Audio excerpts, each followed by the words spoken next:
Là, vous avez pris combien de fromages différents? Oui. Ah Oui. ben, non, c'est Non, même, non, mais non. plus ou moins C'est- frais. voilà. Plus ou moins frais, plus ou moins sec. D'accord. Oui, quoi, à la rue, quoi. J'ai connu de là, j'ai connu le MAS par le début 5e. Très bien. Et comment t'as commencé à arriver au MAS? Comment ça s'est passé au début?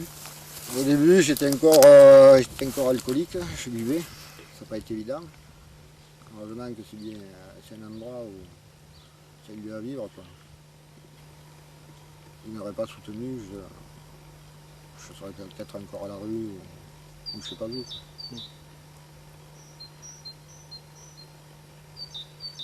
On retrouve une santé, un moral. Bon, c'est pas du jour au lendemain. Ça ne change pas comme ça, petit à petit. Ça prend le temps. Voilà, il faut prendre son temps. C'est bien un lieu à vivre, comme c'est dit. Et donc aujourd'hui, qu'est-ce que tu penses du lieu à vivre en général? Si tu avais un truc à dire, positif ou négatif, peu Moi, importe. je dirais que du positif. Dis-moi en plus. Sur, déjà sur la santé, tout ça, on se refait une santé. On recommence à travailler petit à petit à son rythme. On n'est pas forcé, c'est pas. Et puis il y a toujours quelqu'un à côté de nous. On est aidé.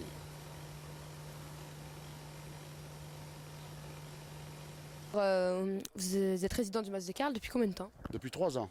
3 ans. Et vous vous plaisez au Mas de Carles? Ah, parfait, exactement. C'est formidable. Alors là, vous ramassez les olives cette saison et le reste de l'année, vous faites quoi? Je m'occupe que des oliviers. Quoi, les oliviers? Donc vous les taillez Je les taille, je les soigne, je les bine, je fais l'entretien des oliviers, quoi. Ça vous amène quoi d'être ici? Eh ben, déjà, ça m'apporte beaucoup de choses. Ça m'apporte déjà une très bonne ambiance. Ça me sort déjà d'un endroit où j'étais, dont je ne peux pas parler parce que bon, c'est personnel. Et une autre chose aussi, c'est que on apprend beaucoup de choses. Bon, en 3 ans, maintenant, je suis dans les oliviers. Je vais apprendre beaucoup de choses sur les oliviers. Je vais faire des formations.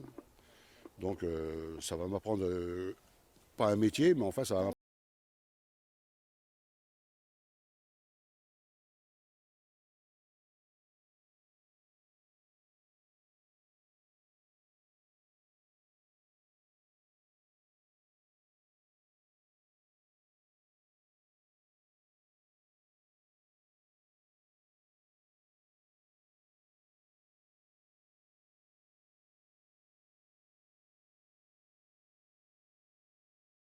Bénévoles qui interviennent aussi régulièrement pour faire circuler les affaires, donc qui interviennent dans la lingerie, dans les comptes, dans la cuisine, dans des week-ends, des participations des week-ends, dans comment on appelle ça, de l'alphabétisation ou du suivi des travaux pour les jeunes qui viennent de pays étrangers. L'intérêt de rentrer à Carles, c'est de pouvoir en sortir. C'est-à-dire tout ce qui est du côté de l'insertion à l'extérieur, par le travail, l'autonomie, par le logement, etc. Et puis en même temps, on reçoit un certain nombre de gens dont on sait bien, a priori et après fréquentation, qu'ils accéderont pas ou peu à cette autonomie-là. Qu'en tout cas, c'est cette autonomie-là qui les a mis dedans déjà. Donc la deuxième partie à honorer ici, c'est de permettre une vie claire, une vie honnête, une vie un peu autour du travail aussi, pour des gens dont on est à peu près sûr qu'ils auront beaucoup de mal à sortir d'ici. Donc on est à la fois, on doit faire en sorte qu'ils puissent partir rapidement, et à la fois on doit pouvoir maintenir une vie à l'intérieur, où des gens puissent vivre régulièrement pendant 5, 10 ou 15 ans. Je crois que vouloir insérer un homme, c'est d'abord faire en sorte que cet homme soit un homme. Donc ça c'est compliqué, ça veut dire que c'est quelqu'un qui est capable de vivre au milieu des autres sans avoir peur de se faire agresser, qui est capable de s'auto-gérer, c'est-à-dire d'être suffisamment sûr de lui pour produire des jugements ou produire des actes clairs. C'est quelqu'un qui est capable aussi d'avoir de l'autonomie dans un geste de travail. C'est quelqu'un qui sait se nourrir. Et tout ça, c'est pas des choses acquises pour les 3/4 des gens qu'on accueille ici. Parce qu'on est tellement fasciné par la réussite, ou par l'apparente réussite, par le fric, par la jeunesse, par tout ce qu'on voudra, enfin par tout ce côté un peu factice des choses, qu'on oublie complètement qu'il y a plein de gens qui ne réussissent pas dans ce domaine, dans le texte, qui sont hors texte. Et que, d'une part, et d'autre part, on oublie complètement la fonction de ceux qui sont hors texte. Moi, je suis désolé, mais la marge, elle sert à corriger le texte. Et il faudra bien qu'un jour ou l'autre, on accepte cet aller-retour entre ces deux dimensions, entre la dimension de ceux qui réussissent à l'intérieur du texte, qui est un texte codé et daté, et puis la dimension de ceux qui sont en situation d'exclusion, c'est-à-dire de marginalisation, mais qui sont en même temps en situation de correction, de correcteur par rapport au texte.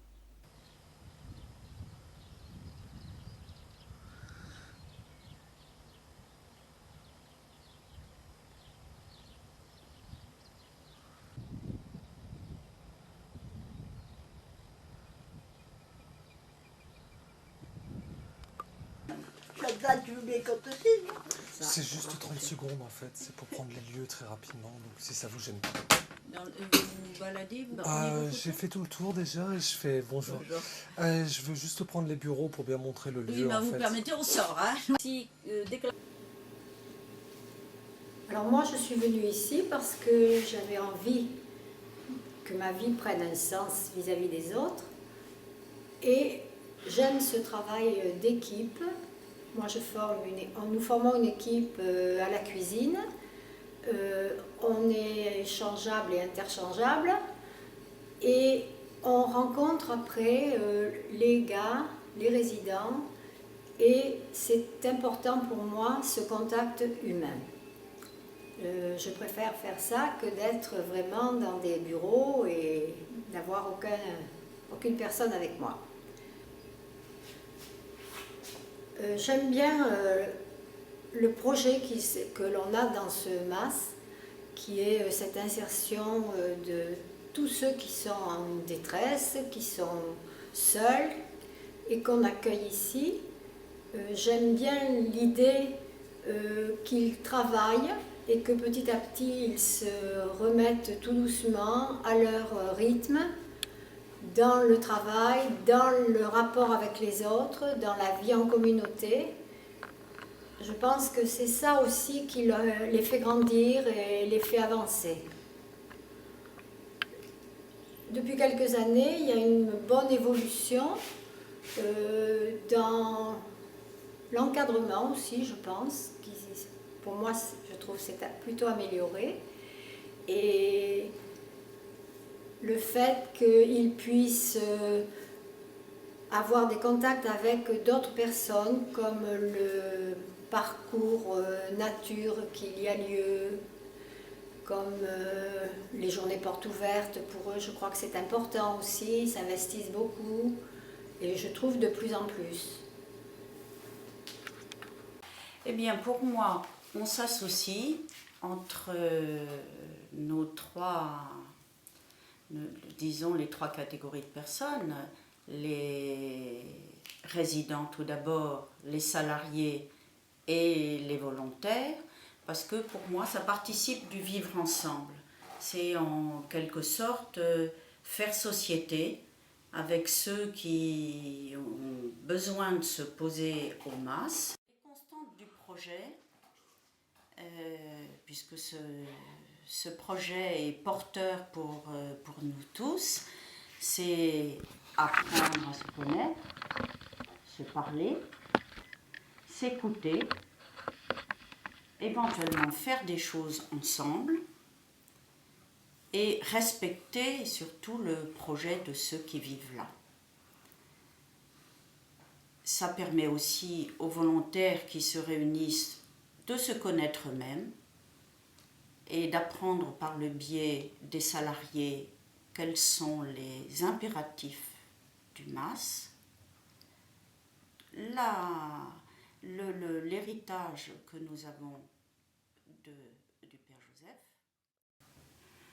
Alors éventuellement, ce qu'on pourrait améliorer pour nous tous, c'est peut-être d'abord l'accueil des volontaires. L'accueil des volontaires qui sont un peu un peu perdue au départ devant le nombre que nous sommes tous, tout ce qu'il y a à découvrir, même s'ils sont conscients des richesses à partager.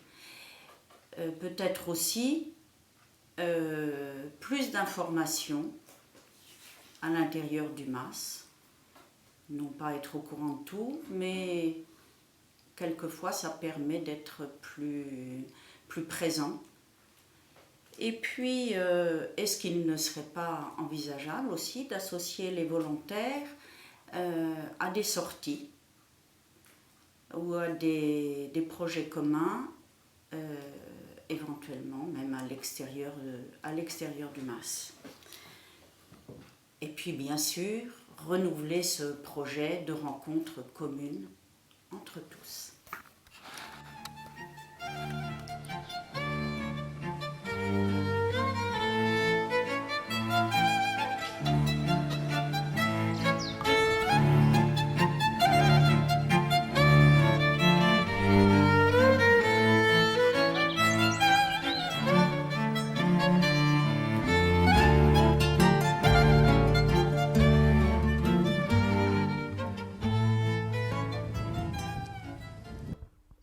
Il y a une chose qui ici n'est pas possible, c'est la violence.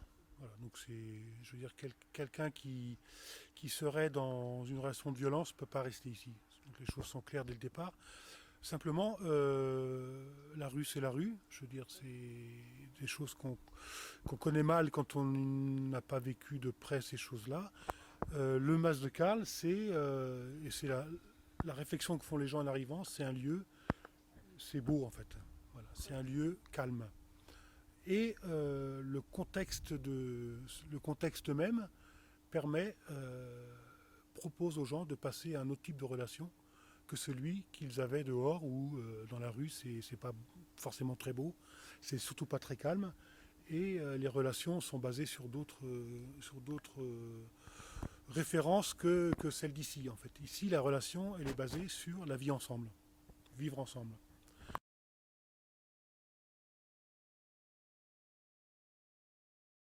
Alors par rapport à la question concernant Carles, à savoir pourquoi s'associe-t-on, moi personnellement il me semble que on s'associe parce qu'à plusieurs on est plus fort. Quand on prend le testament du Père Joseph, donc le fondateur du lieu, il parle d'un trésor, d'un bien commun qu'il faut exploiter et qui sera au service de tout le monde. Donc moi, le terme « Pourquoi s'associe-t-on résidents, salariés et bénévoles ?» c'est pour, on s'associe pour une grande cause, à savoir l'accueil au Mas de Carles.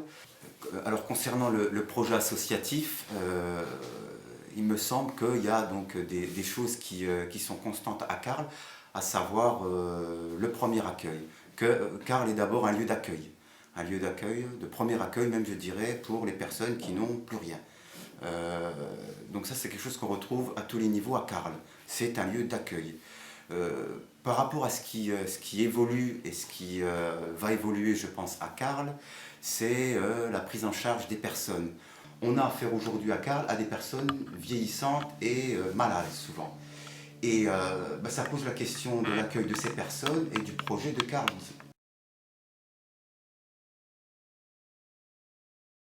La rencontre de samedi, pour moi, elle me semble intéressante dans la mesure où, pour la première fois, on va tous s'associer afin de débattre du projet associatif du Mas de Carles. Je pense que c'est une démarche intéressante dans la mesure où les bénévoles sont présents à Carles de plus en plus, à notre grande satisfaction, et que